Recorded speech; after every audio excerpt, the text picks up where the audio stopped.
Yes. Hi, my name is Doiba. I'm the host for the Conversation on Demand podcast.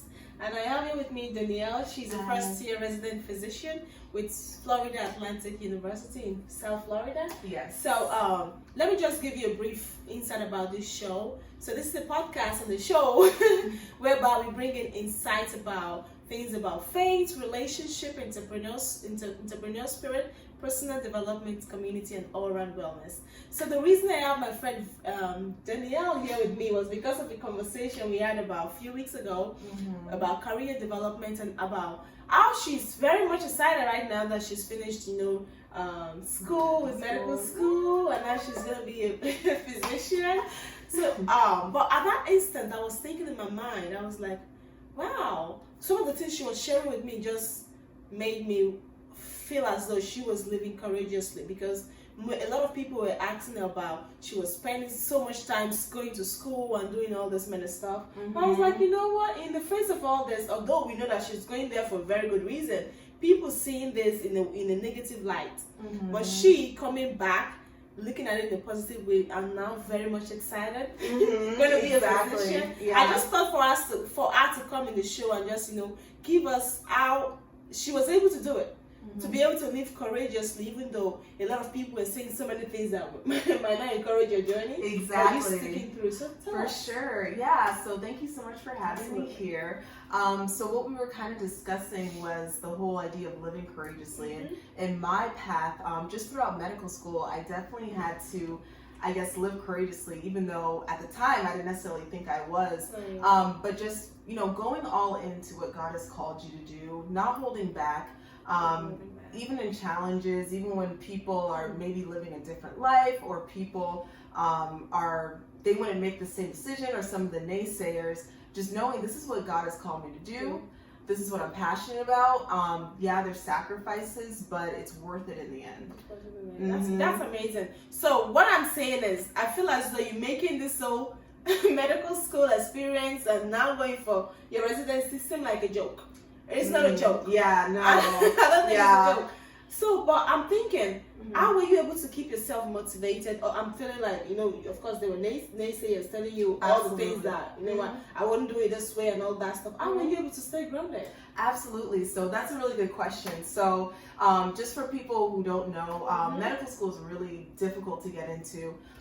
It has one of the lowest acceptance rates. It's harder to get into medical school than Harvard.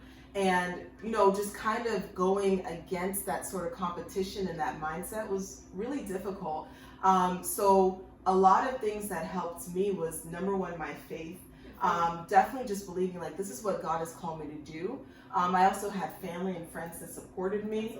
And then like what we were discussing, just putting all of your, I don't want to say your eggs in one basket, but just focusing 100% on this goal and taking away any sort of distractions that prevents you from just completely focusing, I think was what helped me. Just going back to my experiences in college, a lot of people were saying you have to have this GPA to get into medical school, you have to have this sort of resume to get into medical school. And when I didn't live up to those certain standards, sometimes you feel like, okay, is this for me? Should I be continuing this journey? But if that's whatever God has called you to do, for you guys it may not be medicine, maybe something different, just keep at it. Put your focus in that position and, just focus on it as if that's the only thing that you have, right? Just for the time being. I think that's what really helped me, for sure. Okay, so basically, choosing your path and focusing on it, because I feel like, especially in society, we have friends, which we really love our friends, but focusing even with your friends or your families or so many other things that could take your mind off your purpose. Absolutely. But staying true. Yes. So also something I wanted you to go more in depth into was, apart from being focused, what were some things that you had to do? Because I'm feeling like you have to take risks, right? Absolutely. And I want us to really pay attention to this, because she shared some experiences with me that felt as though she took so much risk, and that is what being courageous is. You going beyond those fears, going beyond those doubts, but stepping into those waters. So tell us how you were able to take risks and be confident in it. Absolutely. So, okay, so she's talking about taking risks. just focusing on just my medical career. So, like I said, the competition, at least to get into medical school, is very high. A lot of the people I was up against were people who, they knew they wanted to go into medicine for a while. They had the backings of their parents who may have gone to medical school. They've had their finances, their grades there. But for me, I was walking a different journey. And one of the biggest things that helped me was to set goals in my mind and try to do everything that I can to live up to the standard that I had in my mind.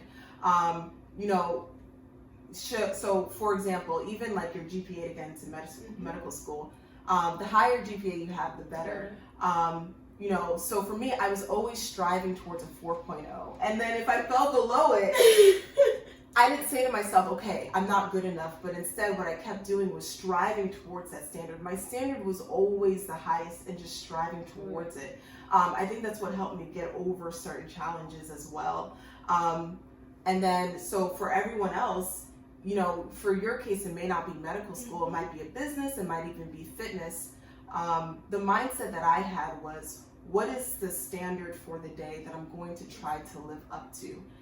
And for me, so for example, even studying for my medical boards, it's extremely difficult. It takes a lot of time, but I told myself I'm going to study 10 hours a day, which is crazy. And I don't think I ever studied 10 hours a day, but I always strive towards it. And I never accepted myself, doing mediocre. I strive towards the highest. Okay, if I say 10 hours a day, maybe I only make 8. But because I set my goals so high that even if I don't meet it exactly, I'm still doing more than if I had just said, okay, realistically I can only do 5 hours, blah, blah. No. I'm going to set my goal high, and that's what I'm going to focus on. So that mindset helps me, and I think it's a daily, it's a daily mindset for sure. And now I'm thinking about, sometimes most personal development books will tell you, you have to have goals, you have to have plans in place, then you take action, which is great. But sometimes we fall into this thinking of, a plan, I know how my day go, I could just go about it. But no, you really need to have systems in place, like a plan. Absolutely. And not just mediocre. You have to set higher standards, like you did 10 hours, although you were not able to make it. But I'm thinking about the consistency. Each and every time you do the work, consistency, but it produced the result. Now you see where you are. So tell me how you were also, because I'm always curious about how people do it. How you have to of course, you have to do mental aspect of it. How you were able to be consistent?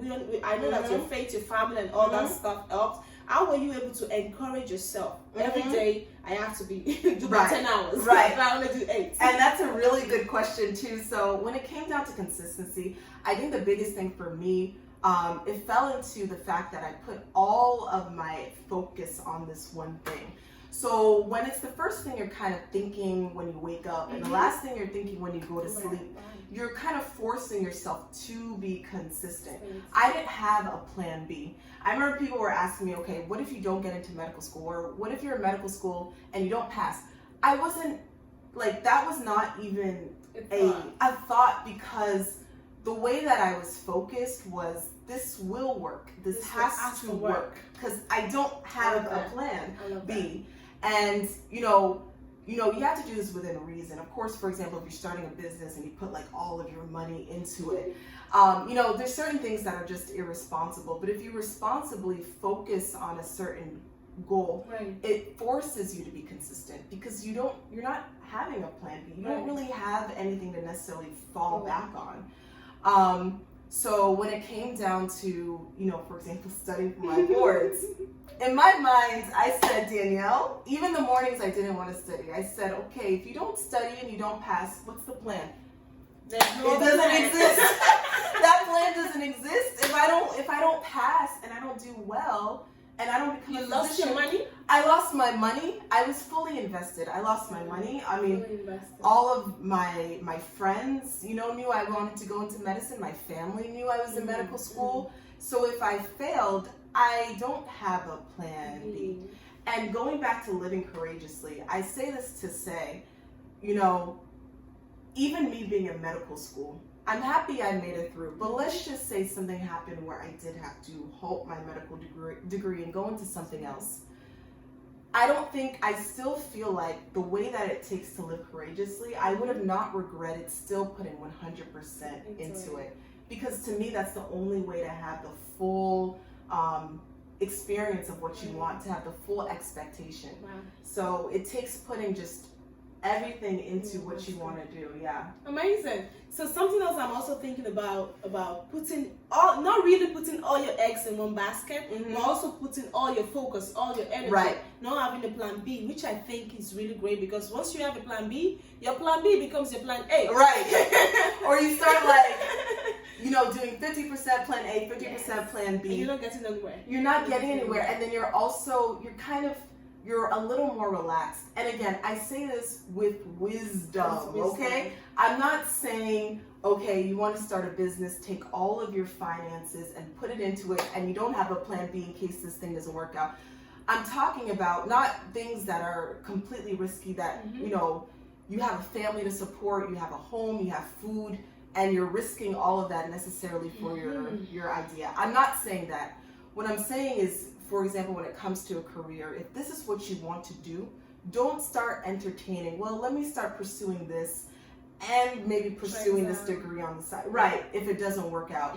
Or maybe when it comes down to business, which is something that I'm interested in going into, okay, if this business doesn't work out, I was also kind of doing this something thing. Else, so I'm not totally at loss. You're not, right. Having one foot in one area and one foot in another. And that reminds me of something that somebody told me at a church I was going to, and they were saying that, in order for God to direct your steps, you have to start walking in the direction that you feel like God is calling you to, and then God can direct you. But if you kind of have like this little, I'm wavering between the two, I kind of work here and then I kind of do this, it's just difficult to really realize what area God wants you to be in. That's beautiful. That's beautiful. Yeah. To our viewers, I don't want you to think being courageously and going after what you want totally does not mean you go after everything. Right. But basically being selective in your battles. Mm-hmm. Can you tell us scenarios whereby you have to be selective in your battles? Absolutely. Although we know you're going to take all the risk in the world to go right. for your medical school, but you have to be selective in what needed your attention and what you're going to give your attention to. So right. if you have scenarios, absolutely, for sure. So I'll tell you, while I was, in medical school, there were a lot of opportunities that I had to not really put my all into studying and doing as well as I can, but also entertain other things. So, for example, even when it came down to friendships and even relationships, I feel like your 20s especially is the time where everyone is like, this is the time to live. Like, do you really have to study right now when you can be doing X, Y, and Z with your friends?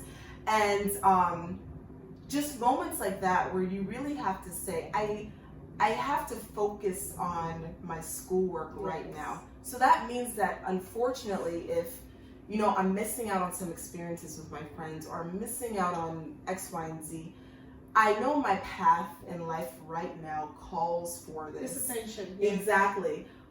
There were other even goals that I had that I wanted to achieve in my 20s. And now I have the time to work on it. But at the time when I was in medical school, my focus had to be on doing well at what I was doing right there and then. And so it does take being selective. I think there are a lot of things that God wants us to do in our lifetime. Like for me, I went to medical school thinking, okay, I'm just going to do medicine. But now I want to go into business, and then, even fitness. So I think God will give you different ideas and different passions, but it takes being selective in a certain period to just focus on a certain thing and then work it out. And that reminds me, I saw a video which was so encouraging, but it was a successful CEO, and he was talking about how he refuses to quit on any idea that he has for 3 years. He gives himself a 3-year timeline. So, and what I love about that is if you start something up and it doesn't work in 8 months, 6 months, you tell yourself, I'm dedicating 3 years to this. I'm not saying everybody it should be 3 years, but just having that sort of mindset of I'm dedicating a certain amount of time to this, and I will dedicate myself to this until the time passes or until I realize maybe it's not for me.